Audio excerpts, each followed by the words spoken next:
A day in my life as a content creator mom. Tara, samahan niyo ako guys. Ipapakita ko sa inyo itong ginagawa kong costume. Itong costume na ito guys ay made of recycled materials at ito po ay ipinagawa sa akin ni Ma'am Alona na galing pang Bulacan. Si Ma'am Alona nga ay nakita lang po ako sa Facebook kung saan gumagawa ako ng recycled materials na costume at nagustuhan niya nga yung aking gawa kaya sabi niya magpapagawa daw siya sa akin ng isang costume.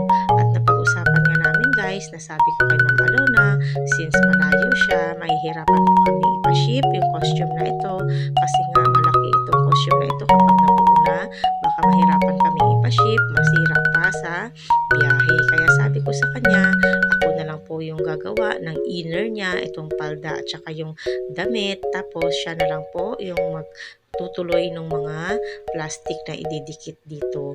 Kaya sabi niya, nag-agree kami, okay naman sa kanya. Kaya ito na siya guys, ginagawa ko. At habang ginagawa ko nga yan guys, ay sanay na ako. Nandyan yung aking anak na maliit. Kasi maliit pa talaga siya guys. Talagang gusto niya, nasa tabi ko lagi. Kaya hinahayaan ko na lang siya dyan sa tabi ko.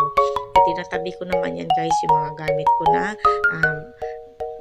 hindi pwede sa kanya, itinatabi ko yan. Alam ko naman na nandyan yung anak ko na maliit, kaya nag-iingat din talaga ako. At sa ating mga nanay nga na nasa bahay at gustong kumita, ayan guys, kung ano po yung mga hilig nyong gawin, gawin nyo po guys, subukan nyo, huwag po kayong matakot kasi ganun din po ako nung una, ayaw ko siyang gawin kasi sabi ko baka magkamali ako, baka hindi magustuhan, baka pangit, pero sinubukan ko siya guys at ayan, naging sideline ko na po itong paggagawa ng costume. At dito nga po sa lugar namin, tuwing may mga school program ay ginagrab ko pa itong mga opportunity na to. At ayan na nga guys, yung ginawa kong costume ay made of sako po iyan. Itinahik ko po siya.